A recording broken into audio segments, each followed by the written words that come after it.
આમ તો આ વખતે ભાજપની ટિકિટને લઈ અને અનેક ચર્ચાઓ થઈ, અનેક ડખાઓ પણ થયા, પરંતુ આજે વાત કરવી છે મહેસાણાની.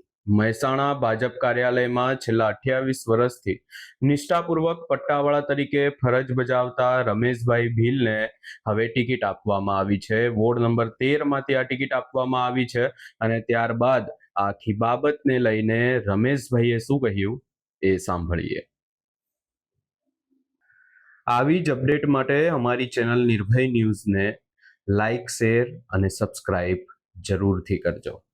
ભારતીય જનતા પાર્ટી હું છેલ્લા 28 વર્ષથી કાર્યાલયમાં પટ્ટાવાળા તરીકે સેવા આપું છું અને પાર્ટીએ મને મારી પાર્ટીએ જે કદર કરી એ પાર્ટીનો હું આભાર માનું છું. આપણી ભારતીય જનતા પાર્ટીનો, ભારતીય જનતા પાર્ટીના મોવડી મંડળનો, પ્રદેશ મોવડી મંડળનો બધાનો આભાર માનું છું. અમારા ગિરીશભાઈ રાજકોર સાહેબ, પછી મહામંત્રી ભગાજી, મહામંત્રી શુભમભાઈ શાહ, મહામંત્રી દાસ કાકા, પછી પટ્ટાવાળા તરીકે તમને ટિકિટ મળી, શું કહેશો?